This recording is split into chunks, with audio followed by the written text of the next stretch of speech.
Hello students, welcome to the class। Apiculture हम पढ़ रहे थे। अप्लाइड जूलॉजी की यूनिट स्टार्ट करी थी। Lac culture, sericulture, poultry, dairy farming, poultry farming सब कुछ कवर कर चुके हैं। अभी एपीकल्चर का टॉपिक चल रहा है जिसमें ऑलरेडी 3 लेक्चर्स कवर हो चुके हैं। तो जो भी स्टूडेंट्स नए हैं उनको मैं फिर से इन्फॉर्म कर रही हूँ कि आप पहले के 3 लेक्चर्स देख के आइए एपीकल्चर के, तभी आपको समझ में आएगा। क्योंकि एपीकल्चर बहुत बड़ा टॉपिक था तो उसको मैं एक लेक्चर में नहीं कवर कर सकती थी। तो पहले के आप 3 लेक्चर्स देख लीजिए, कॉपी डाउन कर लीजिए सारे नोट्स को। और ये आज एपीकल्चर का लास्ट लेक्चर है। आज एपीकल्चर को फिनिश करते हैं, उसके बाद अप्लाइड जूलॉजी में ही कोई नया टॉपिक पढ़ेंगे। आज की क्लास में प्रोडक्शन ऑफ हनी के बारे में पढ़ते हैं। हनी जो होता है डायरेक्ट प्लांट प्रोडक्ट नहीं है, क्योंकि हमें तो पता है ये हनी कहाँ से आया है। प्लांट में जो नेक्टर होता है उसी से तो कलेक्ट करके आता है हनी, लेकिन वो कोई डायरेक्ट प्लांट प्रोडक्ट नहीं होता। डायरेक्ट प्लांट के अंदर कभी भी हनी नहीं होता। कैसे बनता है ये हनी वो देखते हैं। जो नेक्टर होता है यानी कि जो फूलों के अंदर रस होता है, जो फ्लावर्स में से नेक्टर कलेक्ट करती है ना हनी बी, और साथ साथ पॉलन कलेक्ट करती है, और केन शुगर जो होती है, शुगर उसमें जो समझ लो आप शुक्रोज है कंटेंट है, वो तीनों चीजें मिल के जब हनी बी उसको इंजेस्ट करती है, लेती है, खाती है, हनी बी उसके ऊपर फीड करती है, तो वो जो होता है ये सब तीनों चीजें हनी बी के सलाइवा के साथ मिक्स हो जाती हैं। सलाइवा आप समझते हैं, है ना। फिर क्या होता है कि कुछ सर्टेन केमिकल चेंजेस होते हैं एंजाइम्स की हेल्प से, ठीक है। और इस टाइम पे जब केमिकल चेंजेस हो रहे हैं हनी बी के माउथ के अंदर सलाइवा के साथ, जब वो मिक्स हो गया कंटेंट, उस टाइम पे क्या होता है जो केन शुगर है या सुक्रोज है वो कन्वर्ट हो जाता है इन्वर्ट शुगर में, यानी कि डेक्सट्रोज में और लेव्यूलोज में। सुक्रोज से क्या बना, डेक्सट्रोज और लेव्यूलोज। केन शुगर किस में कन्वर्ट हुई, इन्वर्ट शुगर में। फिर ये पूरा का पूरा जो मिक्सचर होता है ये हनी सैक में जाके कलेक्ट हो जाता है, यानी कि हनी अभी तक हनी हाइव में अभी पहुंचा नहीं है, हाइव में नहीं बना अभी। अभी ये जो पूरी प्रोसेस है ये हनी बी के अंदर हो रही है। हनी बी ने नेक्टर लिया, पॉलन लिए फ्लावर से, फिर वो सारी चीजें हनी बी के सलाइवा में मिक्स हुई। तो अभी ये हनी जो बना है मतलब ये जो पूरा मिक्सचर बन रहा है तो ये अभी हनी बी के अंदर ही है। फिर हनी, ये पूरा मिक्सचर कहाँ स्टोर होता है, हनी सैक होता है जिसको क्रॉप भी कहते हैं, हनी बी के अंदर ही होता है। ये एक स्पेशल फॉरगट का पार्ट है, मतलब स्टमक में ही जो फोरगट होता है उसी में एक स्पेशल पार्ट होता है जिसको हनी सैक कहते हैं या क्रॉप कहते हैं। तो वहीं पे अभी ये मिक्सचर स्टोर होता है, ठीक है। उसके बाद वो हाइव में आता है। तो आप देख रहे हो कितना लंबा प्रोसेस है। मतलब क्या केमिकल कंपोजिशन है हनी की, 38.9% लेव्यूलोज होता है इसमें, 21.28% डेक्सट्रोज होता है, 8.81% माल्टोज और अदर शुगर होते हैं, 2.21% एंजाइम्स और पिगमेंट्स होते हैं, 1% ऐश और 17.20% वाटर होता है। और हनी है क्या, शुगर रिच कंपाउंड है, ठीक है। ये है केमिकल कंपोजिशन हनी की। हनी की स्टोरेज के बारे में देखते हैं। देखो जब लॉन्ग ड्यूरेशन के बाद जब हनी स्टोर हम उसको करते हैं ना, उस टाइम तो सही होता है। जब बहुत लंबे टाइम तक आप हनी को स्टोर करोगे तो वो ग्रैन्युलेटेड फॉर्म में हो जाएगा या टर्मिनेटेड फॉर्म में। ग्रैन्युलेटेड और टर्मिनेटेड फॉर्म मतलब छोटे छोटे ग्रैन्यूल्स बनने लगेंगे, लिक्विड अलग हो जाएगा उसमें से, और छोटे छोटे जो ग्रैन्यूल्स बनेंगे, सॉलिड पार्ट बनेगा, वो अलग हो जाएगा। हनी की जो ग्रैन्युलेटेड प्रॉपर्टी है ये एविडेंस है फाइन हनी का। मतलब हनी जो है वो आपका प्योर है, फाइन है, अच्छा है। वो कैसे, ग्रैन्युलेटेड प्रॉपर्टी से पता चलता है कि छोटे छोटे ग्रैन्यूल्स बन जाते हैं।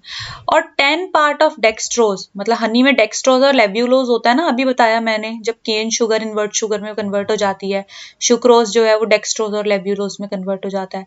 तो ये जो डेक्सट्रोज का 10 पार्ट है ये वाटर के 1 पार्ट से मिक्स होता है, तब जाके छोटे क्रिस्टल्स बनते हैं। जब क्रिस्टल्स बन जाते हैं उसके बाद इस हनी का फर्मेंटेशन होता है ईस्ट की प्रेजेंस में। उसकी इक्वेशन मैंने यहाँ पर लिख दी है कि हनी का फर्मेंटेशन हुआ ईस्ट की प्रेजेंस में हुआ, ठीक है। क्या इकोनॉमिक इंपॉर्टेंस होती है हनी बी की, ह्यूमंस जो है वो हनी बी को अलग अलग तरीके से यूज करते हैं, फूड की तरह, मेडिसिन की तरह, ठीक है। फूड वैल्यू क्या है, देखो ऐसा एस्टिमेट किया गया है कि 200 ग्राम हनी जो है वो कितना नरिशमेंट देता है, जितना कि 11.5 लीटर मिल्क देता है, 16 केजी क्रीम देती है, और 330 ग्राम ऑफ मीट। यानी कि आप देखो हनी कितना ज्यादा हेल्दी प्रोडक्ट है। 200 ग्राम हनी आपको 11.5 लीटर मिल्क की नरिशमेंट देता है, 16 केजी क्रीम की और 330 ग्राम मीट की। कितना हेल्दी प्रोडक्ट है हनी। 2.1 ग्राम हनी जो है आपको 16 किलो कैलोरी एनर्जी देता है। 2.1 gram honey 16 kilocalorie energy. Sugar, mineral, vitamin, other vital elements सब के सब दीज इट हमारी बॉडी डायरेक्टली एब्जॉर्ब कर लेती है। यानी कि उसमें जो शुगर प्रेजेंट है, इसमें जो मिनरल्स हैं, इसमें जो विटामिन हैं, हमारी बॉडी उसको डायरेक्टली एब्जॉर्ब कर लेती है। तो इतना हेल्दी प्रोडक्ट होता है। मेडिसिनल वैल्यू क्या है इसको देखो, माइल्ड एंटीसेप्टिक की तरह यूज किया जाता है, आयुर्वेद में यूज किया जाता है, अदर सिस्टम ऑफ मेडिसिन में, और हीमोग्लोबिन को भी इंक्रीज करता है ब्लड में, कफ कोल्ड फीवर में भी हेल्पफुल होता है, उसको प्रिवेंट करता है। रेगुलर उसका यूज रिकमेंड किया जाता है जिनको स्पेशली हार्ट अटैक्स हैं, हार्ट पेशेंट्स हैं, या जिनको इनडाइजेशन रहता है, जिनको माल न्यूट्रिशन रहता है, जो हार्ट पेशेंट्स हैं, उनको रिकमेंड किया जाता है कि इसको रेगुलर यूज करें। ऑल्सो हनी से जो है टाइफाइड के जर्म्स भी किल हो जाते हैं विद इन 48 आवर्स, एंड डाइजेंट्री जो है उसके भी जर्म्स किल हो जाते हैं विद इन 50 आवर्स। तो मेडिसिनल यूज भी बहुत है। अदर क्या क्या यूजेज हैं देखो, ब्रेड, केक्स और बिस्किट्स की प्रिपरेशन में यूज होते हैं, एल्कोहलिक ड्रिंक्स की प्रिपरेशन में यूज होते हैं, पोल्ट्री और फिशिंग इंडस्ट्री में यूज होते हैं, लैब्स में यूज होते हैं ताकि प्लांट की ग्रोथ करा सकें वहाँ पे, बैक्टीरियल कल्चर्स में यूज होते हैं, पॉइजन बेट्स में यूज होते हैं फॉर द फ्रूट फ्लाइज, है ना। तो बहुत सारे यूजेज हैं हनी के। आपने देखा हनी के यूजेस और हनी की सब चीजें। अब बी वैक्स के बारे में पढ़ेंगे। ये भी एक बाई प्रोडक्ट है बी कीपिंग का। बी कीपिंग हमने क्यों की थी, मैंने पहले ही बताया, हनी के लिए करी थी। लेकिन हनी के साथ साथ एक और चीज मिलती है जिसको हम कहते हैं कि ये बाई प्रोडक्ट है बी कीपिंग का, और वो क्या है, वो है बी वैक्स। बी वैक्स जो है येलो कलर की होती है, ठीक है, वाटर में बिल्कुल भी सॉल्यूबल नहीं होती, लेकिन ईथर में सॉल्यूबल हो जाती है। बी वैक्स जो है वर्कर बी का नेचुरल सिक्रीशन होता है, ठीक है, वर्कर बी का सिक्रीशन है। क्या केमिकल कंपोजिशन है देखो, बहुत सारी अलग अलग चीजें होती हैं अलग अलग प्रपोर्शंस में। जैसे कि इसमें अल्कोहल होता है, कार्बन 24 टू कार्बन 27 तक होते हैं रेंज उसकी। नॉर्मल फैटी एसिड्स होते हैं, वो भी इवन नंबर में होते हैं, कार्बन 24 टू 34। पैराफिन्स होती हैं इसके अंदर जो कि ऑड नंबर में होती हैं, carbon 18 to 36।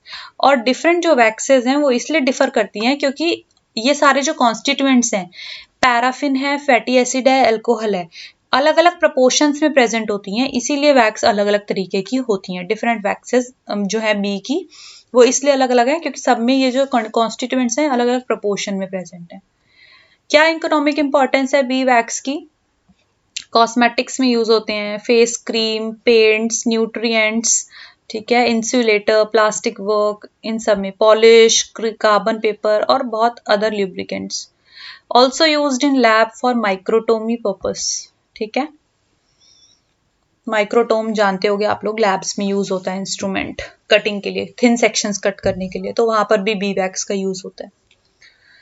So apiculture topic हमने यहाँ पर फिनिश कर दिया है फाइनली। अब हम अप्लाइड जूलॉजी का एक नया टॉपिक स्टार्ट करेंगे नेक्स्ट लेक्चर में। आप लोग क्लासेस नोट्स यहाँ से कॉपी डाउन करते रहिए क्योंकि आपके लिए बहुत बहुत बहुत हेल्पफुल होगा। होप कि आपको कॉन्सेप्ट भी इजीली क्लियर हो जाता होगा। मैं बहुत इजीली और कॉमन लैंग्वेज में इसको एक्सप्लेन करती हूँ। So stay tuned with the classes, share with your friends, concepts and notes, Academy by Ayushi. See you soon in next class. Thank you.